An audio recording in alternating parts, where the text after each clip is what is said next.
నమస్తే, welcome to page digital news. ఈరోజు మార్చి 17కు సంబంధించి ప్రధాన వార్తలు ఏమన్నా చూద్దాం. నిన్నటి నుంచి తెలంగాణ రాష్ట్రంలో అసెంబ్లీ బడ్జెట్ సమావేశాలు అయితే ప్రారంభం కావడం జరిగింది. మండలి అదేవిధంగా అసెంబ్లీ ఒకటే సభలో జరగడము. ఇదే తొలిసారిగా అని చెప్పొచ్చు. నిన్న గవర్నర్ ప్రసంగంతో తొలి రోజు ముగియడం జరిగింది. ఈరోజు గవర్నర్ ప్రసంగంపై చర్చ ఈరోజు రేపు జరగనున్నది. చూడాలి ఏం జరుగుతుందో. గవర్నర్ ప్రసంగం కొనసాగుతున్న నేపథ్యంలోనే, అంటే ఇటీవల గవర్నర్ కొత్తగా రావడం జరిగింది, శివప్రతాప్ శుక్లా గారు. ప్రత్యేకత ఏంటంటే తెలుగులో ప్రసంగించడం జరిగింది. ఆయన ప్రసంగం కొనసాగుతున్న సమయంలోనే ప్రతిపక్ష బీఆర్ఎస్ పార్టీకి సంబంధించిన నాయకులు నినాదాలు చేస్తూ నిరసన వ్యక్తం చేయడం జరిగింది. అయినప్పటికీ ఆయన ఆపకుండా ప్రసంగం కొనసాగించారు. దానికి మద్దతుగా సీఎం రేవంత్ రెడ్డి, అధికార పక్షానికి సంబంధించిన మంత్రులంతా కూడా మద్దతు పలికారు. ఇదంతా వాడివేడిగా కొనసాగుతున్న పరిస్థితి తెలంగాణకు సంబంధించి. ఈ 2026-27 సంవత్సరానికి సంబంధించిన ఆర్థిక సంవత్సరానికి సంబంధించిన బడ్జెట్ పద్దును ఈ నెల 20వ తారీఖు రోజు అసెంబ్లీ సాక్షిగా ఉప ముఖ్యమంత్రి భట్టి విక్రమార్క గారు ప్రవేశపెట్టనున్నారు. చూడాలి ఏం జరుగుతుందో, ఏ రంగాలకు ఎన్నెన్ని నిధులు కేటాయిస్తారో. ఈ బడ్జెట్ అయితే పూర్తి స్థాయిలో అన్ని వర్గాల వారికి సంపూర్ణమైన సమగ్రమైన అభివృద్ధి అందించే దిశగా ఉందని చెప్పేసి ఇప్పటికే అధికార పక్షానికి సంబంధించిన వారంతా చెబుతున్న పరిస్థితి. చూద్దాం ఒకసారి ప్రధాన వార్తలు ఏమున్నాయో. మూసీ సుందరీకరణతో నయా హైదరాబాద్, క్యూఆర్ ఫ్యూర్ రేర్ జోన్లతో వేగంగా అభివృద్ధి, సంస్కరణలతో ప్రజలకు విస్తృత అవకాశాలు. అసెంబ్లీలో తెలంగాణ తల్లి విగ్రహం ఆవిష్కరించిన గవర్నర్ శివప్రతాప్. జయహే జయహే తెలంగాణతో సమావేశాల ప్రారంభం. శాసనసభలో తొలిసారి వందే మాతరం ఆలపన. ఎమ్మెల్యేలు ఎమ్మెల్సీల రాకతో కలకలలాడిన ప్రాంగణం. నేటి నుంచి టౌన్ హాల్లో శాసన మండలి సమావేశాలు. నిన్న తొలి రోజు అసెంబ్లీ బడ్జెట్ సెషన్ లో భాగంగా అసెంబ్లీ ప్రాంగణం ముందు తెలంగాణ తల్లి విగ్రహాన్ని ఆవిష్కరించడం జరిగింది. కొత్తగా వచ్చిన గవర్నర్ ఈ విగ్రహాన్ని ఆవిష్కరించారు. వరల్డ్ గ్లోబల్ హబ్ గా కోర్ అర్బన్ రీజియన్ జిహెచ్ఎంసీ చట్టం స్థానంలో క్యూఆర్ చట్టం. 4903 కోట్లతో యంగ్ ఇండియా స్కూలు. అసెంబ్లీలో గవర్నర్ శివప్రతాప్ శుక్లా ప్రసంగం. సీఎం మంత్రుల కితాబు. బీఆర్ఎస్ నిరసన. ఈ గవర్నర్ కు సంబంధించిన ప్రసంగాన్ని మరి ఎవరు ప్రిపేర్ చేస్తారు? ఇది రాజ్యాంగానికి సంబంధించి రాజ్యాంగబద్ధంగా దీన్ని కేంద్ర మంత్రి మండలి స్థాయిలో దీన్ని ప్రిపేర్ చేయడం జరుగుతుంది. ఆ ప్రిపేర్ చేసిన అంశాలను గవర్నర్ గారు పరిశీలించి దాన్ని ప్రసంగిస్తారు. ఇది రాజ్యాంగబద్ధంగా రాజ్యాంగంలో పేర్కొనబడి ఉంటుంది. కొన్ని ఆర్టికల్స్ కూడా దీనికి సంబంధించి పొందుపరుస్తారు. తెలంగాణ రాష్ట్రం చారిత్రక మార్పు దిశగా అడుగులేస్తోంది. ఈ ఏడాది బడ్జెట్ కేవలం ఆర్థిక కేటాయింపుల కోసమే కాదు, అంతర్జాతీయ ప్రమాణాలతో అధునాతన భవిష్యత్తు తెలంగాణ నిర్మాణానికి మార్గదర్శకం. రాష్ట్రంలోని ప్రతి పౌరుడి ఆశలు, ఆకాంక్షలు, ఆశయాలను తీర్చేందుకు తెలంగాణ సమగ్ర అభివృద్ధికి ఉపయోగపడే రోడ్ మ్యాప్ అని గవర్నర్ శివప్రతాప్ శుక్లా వెల్లడించారు. ఆవిష్కరణలో అగ్రగామిగా బలహీన వర్గాలకు మద్దతుగా అని చెప్పేసి కూడా శివప్రతాప్ శుక్లాకు సంబంధించి మొత్తం గవర్నర్ ప్రసంగం అంతా కూడా అధికార పార్టీ ప్రభుత్వము చేపట్టే అభివృద్ధి పనుల విషయంలో క్రోడీకరించి ఉంటుంది. వాటిని మాత్రమే గవర్నర్ గారు ప్రసంగిస్తారు. అవి కొన్నిసార్లు ప్రతిపక్షాలకు పడి రావచ్చు, పడకపోవచ్చు, వాళ్ళు నిరసనలు వ్యక్తం చేయొచ్చు. నిన్న మనం అదే చూసాము. గవర్నర్ ప్రసంగం కొనసాగుతున్న సందర్భంలోనే బీఆర్ఎస్ పార్టీకి సంబంధించిన కొంతమంది నాయకులు అసెంబ్లీ సాక్షిగా నిరసన కూడా వ్యక్తం చేయడం జరిగింది. అసెంబ్లీలో వందే మాతరం, మజ్లిస్ వాకౌట్, భరతమాత ఆత్మకు అవమానం. బండి సంజయ్. వందే మాతరం ఆదేశాలు వెనక్కి తీసుకోవాలి, నాగాలాండ్ లో భారీ నిరసన అంటూ అసెంబ్లీలో నిన్న ఇదొక హాట్ టాపిక్ అని చెప్పుకోవచ్చు. వందే మాతర గేయాలపన జరుగుతున్న సందర్భంలో మజ్లిస్ పార్టీకి సంబంధించిన ఎమ్మెల్యేలు వాకౌట్ చేశారని చెప్పేసి కూడా చాలా మంది చెప్తా ఉన్నారు. బీజేపీకి సంబంధించిన వారంతా, పార్టీకి సంబంధించిన బండి సంజయ్ కావచ్చు, రామచంద్రరావు కావచ్చు, ఇతర బీజేపీ ఎమ్మెల్యేలు కూడా దీన్ని ఖండించారు. ఇది దేనికి సంకేతం అని చెప్పేసి కూడా చెప్పడం జరిగింది. ఒకసారి చూద్దాము 2వ పేజీలో. అసెంబ్లీలో వందే మాతరం మజ్లిస్ బాయ్కాట్. జాతీయ గేయాన్ని ఆలపిస్తుండగా సభ్యుల వాకౌట్. ఎంఐఎం తీరును తీవ్రంగా తప్పుపట్టిన బీజేపీ అత్యంత హేయమైన చర్య అని చెప్పేసి రామచంద్రరావు గారు చెప్పారు. అసెంబ్లీ బడ్జెట్ సమావేశాల ప్రారంభం సందర్భంగా సోమవారం శాసనసభలో జాతీయ గేయం వందే మాతరం ఆలాపనను ఎంఐఎం సభ్యులు బాయ్కాట్ చేయడం వివాదానికి దారితీసింది. అధికార కార్యక్రమాల్లో వందే మాతరం గేయాన్ని విధిగా ఆలపించాలంటూ కేంద్రం ఇటీవల నోటిఫికేషన్ జారీ చేసిన నేపథ్యంలో శాసనసభలో ఈ గేయాన్ని ఆలపించారు. సోమవారం ఉదయం ఉభయ సభల సమావేశాలు ప్రారంభం కాగానే సభలో తొలుత తెలంగాణ రాష్ట్ర గీతం జై జై హే తెలంగాణను, అనంతరం వందే మాతరంను ఆలపించారు. అయితే వందే మాతరం గేయాలపన సమయంలో మజ్లిస్ ఎమ్మెల్యేలు ఎమ్మెల్సీలు మౌనంగా సభ నుంచి బయటకు వెళ్లిపోయారు. యాకుత్పుర ఎమ్మెల్యే జాఫర్ హుస్సేన్, ఎమ్మెల్సీ మీర్జా రియాజుల్ హసన్ ఎఫెంది మాత్రమే సభలో ఉన్నారు. మరో ఎమ్మెల్సీ మీర్జా రహమద్ బేగ్ వందే మాతరం ఆలపన జరుగుతుండగా కుర్చీలోనే కూర్చున్నారు. దీంతో పక్కనే ఉన్న బీజేపీ సభ్యుడొకరు లేచి నిల్చోవాలని సైగ చేశారు. అయితే రహమద్ బేగ్ లేచి బయటకు వెళ్లిపోయారు. మజ్లిస్ సభ్యులంతా తిరిగి జాతీయ గీతం జనగణమన ఆలపన జరుగుతున్న సమయంలో సభ లోపలికి వచ్చారు. కాగా వందే మాతరం ఆలాపన జరుగుతుండగా ఎంఐఎం ఎమ్మెల్యేలు వాకౌట్ చేయడం అత్యంత హేయమైన చర్య అని బీజేపీ రాష్ట్ర అధ్యక్షుడు ఎన్ రామచంద్రరావు అన్నారు. ఈ చర్య దేశం పట్ల వారికి ఉన్న గౌరవంపై ప్రశ్నలను లేవనెత్తుతుందని ఎక్స్ వేదికగా ఆయన పేర్కొన్నారు. సో ఇది కొంత వివాదానికి దారితీసిందని చెప్పొచ్చు. వందే మాతరం గేయ ఆలాపన జరుగుతున్న సందర్భంలో ఎంఐఎంకు సంబంధించిన కొంతమంది సభ్యులు వాకౌట్ చేయడం, దాని తర్వాత జనగణమన జరుగుతున్న సందర్భంలో రావడం. సో దీన్ని బీజేపీ తీవ్రంగా తప్పుపట్టింది, ఖండించింది కూడా.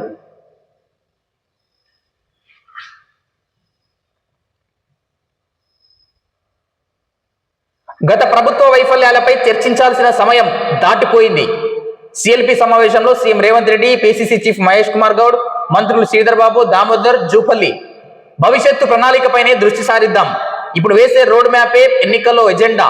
సిఎల్పి సమావేశంలో సీఎం రేవంత్ రెడ్డి సభకు రాకపోతే ఎమ్మెల్యే అవ్వడం ఎందుకు?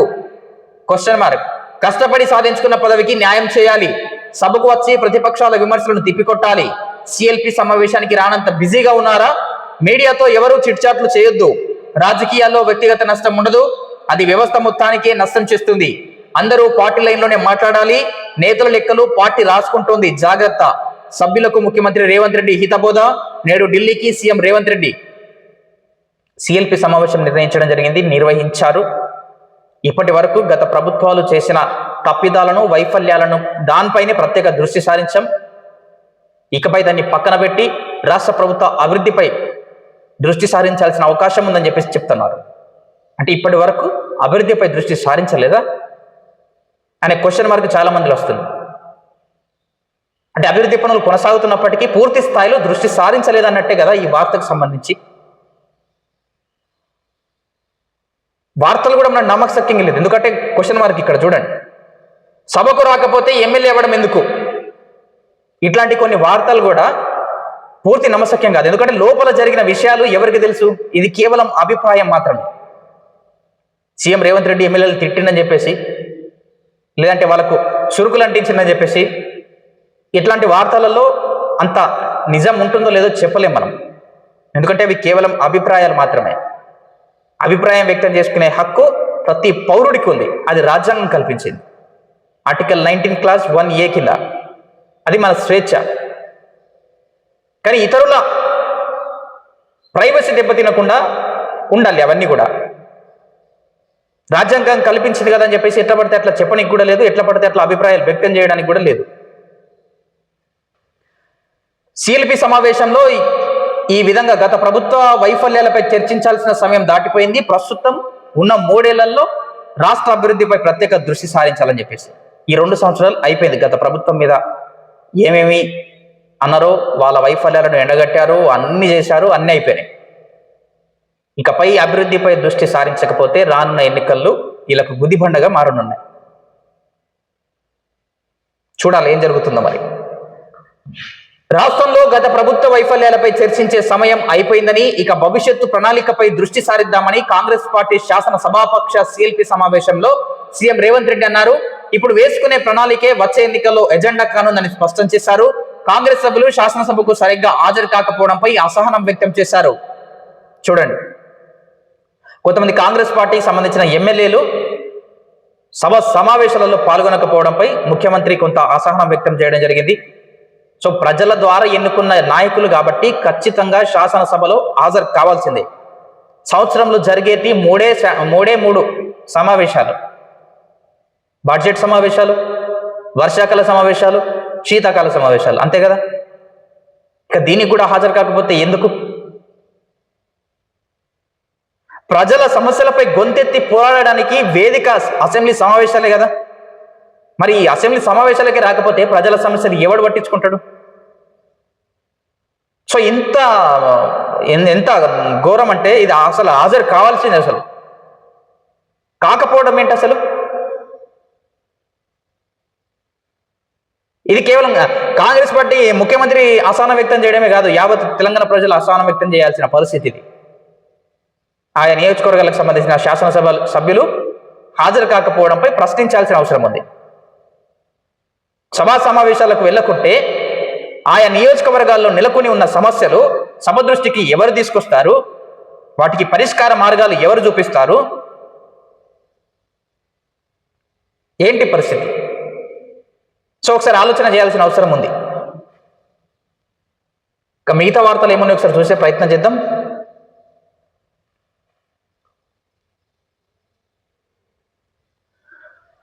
డ్రగ్స్ వ్యాపారం చేస్తున్నారా? పైలట్ రోహిత్ రెడ్డి సహచరులపై అనుమానం. ఆ కోణంలో దర్యాప్తు చేస్తున్న పోలీసులు. ఫామ్ హౌస్ లో పట్టుబడిన మహిళ పైన ఫోకస్. కాల్పులు జరపాలంటూ పురిగొల్పిన ఓ వ్యక్తి అతడు రోహిత్ రెడ్డేనా అనే కోణంలో విచారణ. నిందితుల కస్టడీ కోరుతూ పిటిషన్ కు సన్నాహాలు. డ్రగ్స్ పార్టీలో ఇంకా ఎవరైనా పాల్గొని వెళ్ళారా? ఇంకా రావాల్సి ఉండి రాని వారు ఎవరైనా ఉన్నారా? రోహిత్ రెడ్డి డ్రైవర్ ను విచారించిన పోలీసులు. సో ఇటీవల జరిగిన ఒక ఫామ్ హౌస్ లో పార్టీకి సంబంధించి అది కూడా కొంత చర్చనీయాంశంగా మారింది. ఇంకో విషయం కూడా మనం గుర్తుపెట్టుకోవాల్సిన అవసరం ఉంది. ఒకవైపు అసెంబ్లీ బడ్జెట్ సమావేశాలు కొనసాగుతున్నాయి. సో ఇటువంటి వాటిపై దృష్టి సారిస్తే, సో ఖచ్చితంగా దృష్టి సారించాలి. ఎందుకంటే డ్రగ్స్ అనేటి అత్యంత వ్యసనం, అత్యంత ఘోరమైనవి. ఎంతో మంది యువకుల ప్రాణాలను బలికొంటున్న మహమ్మారి అని చెప్పొచ్చు దీన్ని.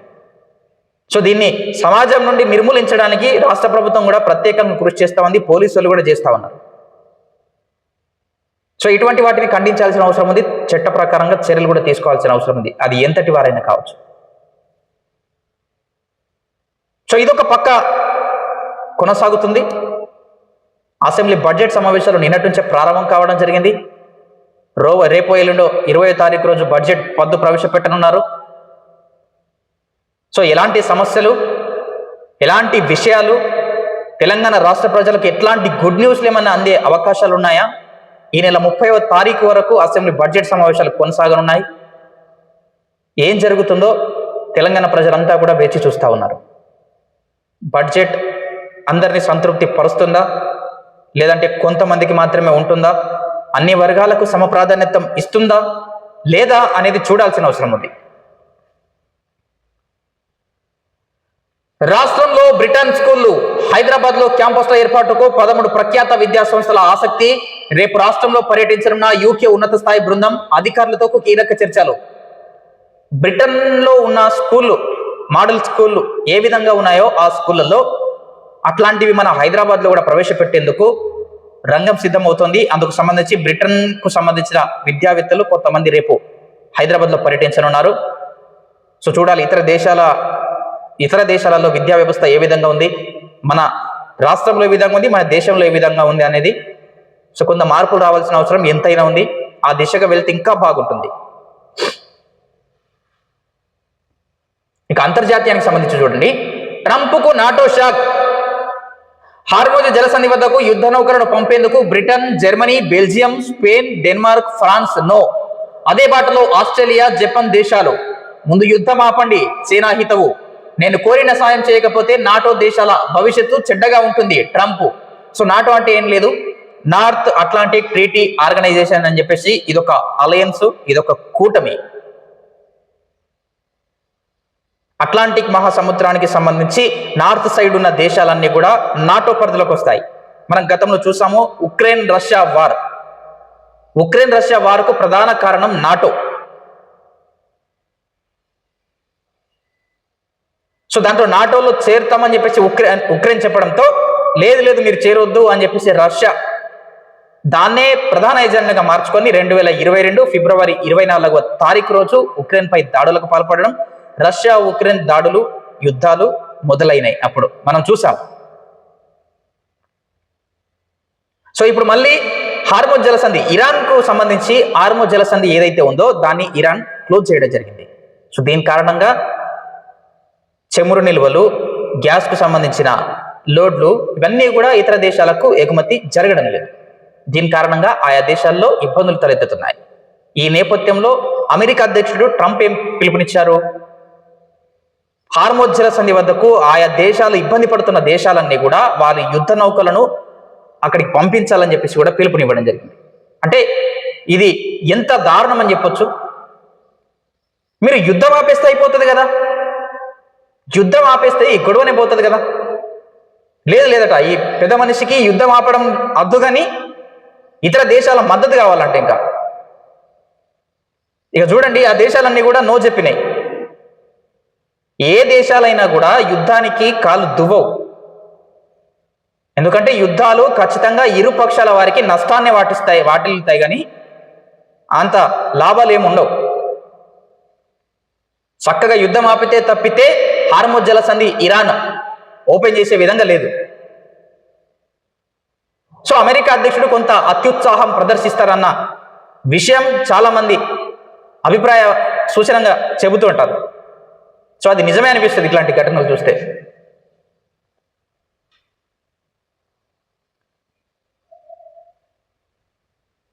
హార్మోజ్ జలసంధిని ఇరాన్ మూసివేయడం వల్ల ఇబ్బంది పడే దేశాలన్నీ నౌకల రవాణాకు ఆ మార్గం తెరిచే ఉంచేందుకు తమ నౌకా దళాలను పంపాలి. ప్రపంచ శాంతి భద్రతల కోసం అందరం కలిసికట్టుగా ఈ పని చేద్దామంటూ ట్రంప్ ఇచ్చిన పిలుపుకు అమెరికా మిత్ర దేశాలే నిష్కరగా నో చెప్పేశాయి. ఇటు చూడండి, శాంతి భద్రతల కోసం అందరు కలిసికట్టుగా రావాలట. మీరు చేస్తుంది ఏంది? ఇజ్రాయెల్ అమెరికా కలిసి ఇరాన్ పై చేస్తున్న దాడి శాంతి భద్రతల? ఎంత విడ్డూరంగా ఉందంటే వీళ్ళ మాటలు. ఆ దేశాలన్నీ కూడా నిర్మోహమాటంగా ముఖం మీద తేల్చి చెప్పేశాయి నో అని. చైనా, ఫ్రాన్స్, జపాన్, దక్షిణ కొరియా, యూకే తదితర దేశాలు హార్మోజ్ జలసంధి వద్దకు తమ యుద్ధ నౌకలను పంపుతాయని ఆయన ఆశించగా వాటిలో ఒక దక్షిణ కొరియా మాత్రమే ఆయన ప్రతిపాదనను పరిశీలిస్తున్నట్లు తెలిపింది. మిగతా దేశాలేవీ సానుకూలంగా స్పందించలేదు. తమకు ప్రస్తుతానికి అలాంటి ఆలోచనే ఏది లేదని జపాన్ ప్రధాని టకైచి ఆ దేశ పార్లమెంట్ లో చెప్పారు. ఎవరికి ఉంటుందండి? ఒక రెండు దేశాల మధ్య యుద్ధం జరుగుతుంది, దాన్ని ఆపాల్సిన దేశాలు మళ్ళీ యుద్ధంలో చూస్తాయా? లేదు కదా. ఈ యుద్ధాలు అనేటివి అసలు విరుద్ధం ఐక్యరాజ్య సమితికి సంబంధించి. ఐక్యరాజ్య సమితి ఇన్వాల్వ్ కావాల్సిన అవసరం కూడా ఉంది. దేశాల మధ్య సత్సంబంధాలు కొనసాగించాల్సిన అవసరం ఎంతైనా ఉంది. ఇట్లాంటి యుద్ధాలు ఇతర దేశాలకు వినాశనంగా మారుతాయి.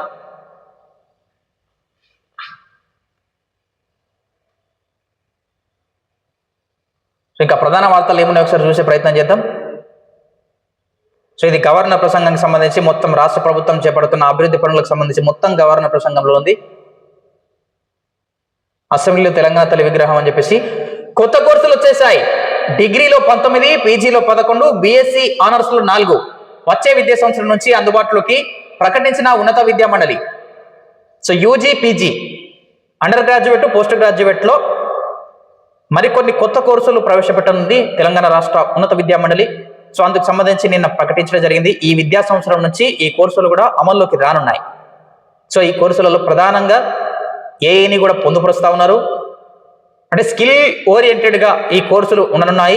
ఆ కోర్సులు చేస్తే ఖచ్చితంగా ఆయా విద్యార్థులంతా కూడా వాళ్ళ కాళ్ళపై వాళ్ళు నిలబడే విధంగా కోర్సులను రూపొందించినట్లుగా తెలుస్తా ఉంది. చూద్దాం ఏమేమి కోర్సులు ఉన్నాయి ఒకసారి. డిగ్రీలో 19, పీజీలో 11 అంటే ఇక్కడ చూడండి, బిఏలో డిఫెన్స్ సెక్యూరిటీ స్టడీస్. ఇంతకుముందు బిఏలో హెచ్ఈపి, ఈపీపీ ఇవి ఉండే కదా, దాంతో పాటుగానే అవి కొనసాగించడంతో పాటుగానే డిఫెన్స్ స్టడీస్ అని. BA land agriculture, rural development, BBA hospital administration, health management, BBA airport, airline, aerospace, air traffic management. So ఇది ప్రత్యేకంగా ఎందుకు పెడుతుండ్రంటే రానున్న రోజులలో వరంగల్, ఆదిలాబాద్ జిల్లాలలో ఎయిర్పోర్ట్లు కూడా కొత్తగా నిర్మాణం కానున్నాయి. ఆ నిర్మాణం జరిగితే వేలాది మందిగా ఉద్యోగాలు పొందే అవకాశాలు ఉంటాయి. ఆ ఉద్యోగాలు పొందాలంటే దానికి సంబంధించి అందుకు అనుకూలంగా విద్యాభ్యాసం ఉండాలి కదా. సో ఆ దిశగా విద్యార్థులను తయారు చేయడంలో భాగంగా ఉన్నత విద్యా మండలి కొత్త కోర్సులను ప్రవేశపెట్టనుంది.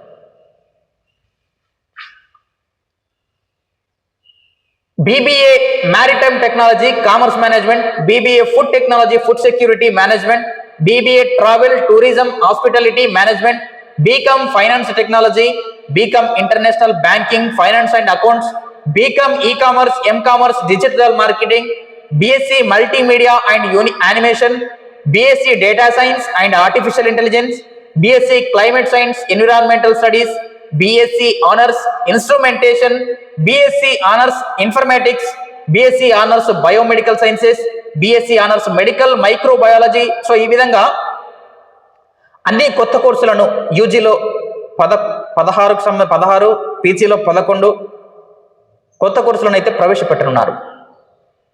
సో చూడాలి, ఈ కోర్సులన్నీ కూడా సక్సెస్ను సాధించాలని చెప్పేసి మనం కూడా మనస్ఫూర్తిగా ఆశిద్దాం. ఎందుకంటే తెలంగాణ ప్రజలు, తెలంగాణ నిరుద్యోగులంతా కూడా ఉద్యోగాలు సాధించాలని చెప్పేసి చాలా మందికి ఉంటుంది. ఎందుకంటే మేము కూడా అక్కడి నుంచే వచ్చాం కాబట్టి, ఒక నిరుద్యోగి బాధ ఏందో మాకు కూడా తెలుసు కాబట్టి, ఇంకా ఇప్పటికీ నిరుద్యోగి కొనసాగుతున్న వాళ్ళు చాలా మంది ఉన్నారు, అందులో మేము కూడా ఉన్నాము. సో ఆ దిశగా కొత్త జనరేషన్ వచ్చే ఇప్పటికైనా ఇప్పుడు డిగ్రీలు పూర్తి చేసిన వారన్నా ప్రభుత్వ ఉద్యోగాల కోసం కొట్లాడకుండా వాళ్ళ కాళ్ళపై వాళ్ళు నిలబడము. ఎందుకంటే ప్రభుత్వాలపై నమ్మకం పోతా ఉంది. కేంద్ర స్థాయిలో ప్రకటించే విధంగా జాబ్ క్యాలెండరు ఈ మధ్య తెలంగాణ రాష్ట్రంలో అయితే కనిపిస్తలేవు. సంవత్సరాలు ల్యాగ్ అయిపోతుంది. ఇటు వయసు పెరిగిపోతా ఉంది ప్రభుత్వ ఉద్యోగాల కోసం ప్రిపేర్ అయ్యే వాళ్ళది. సో చాలా మానసికంగా ఒత్తిడికి గురవుతున్న పరిస్థితుల నేపథ్యంలో వచ్చే భవిష్యత్తు కూడా ఆ విధంగా తయారు కావద్దంటే ఇట్లాంటి కోర్సులు ప్రవేశపెట్టి స్కిల్ను నేర్పించి ప్రైవేట్ రంగంలో ఉద్యోగాలు సంపాదించే విధంగా వారిని తయారు చేయాలని చెప్పేసి కూడా మనస్ఫూర్తిగా ఆశిద్దాం. మనం కూడా ప్రజా సమస్యల ప్రస్తావన ఏది? కాంగ్రెస్ సొంత డబ్బాల గవర్నర్ ప్రసంగం. ఇది ఎగవేతల డిక్లరేషన్. బీజేఎల్పీ నేత ఏలేటి, మజ్లిస్ నేతలు దేశాన్ని అవమానించారని చెప్పేసి కూడా శంకర్. సో నిన్న అసెంబ్లీ సమావేశాలు ప్రారంభమైనాయి. మీడియా పాయింట్ వద్ద బీజేపీ నాయకులు కూడా ప్రస్తావించడం జరిగింది. గవర్నర్ ప్రసంగం మొత్తం కూడా డబ్బా అని చెప్పేసి కూడా వాళ్ళు ఆరోపిస్తూ ఉన్నారు. అదేవిధంగా మజ్లిస్ పార్టీకి సంబంధించిన ఎమ్మెల్యేలు, ఎమ్మెల్సీలు పద్ధతి బాగాలేదని చెప్పేసి కూడా ఖండించడం జరుగుతూ ఉంది.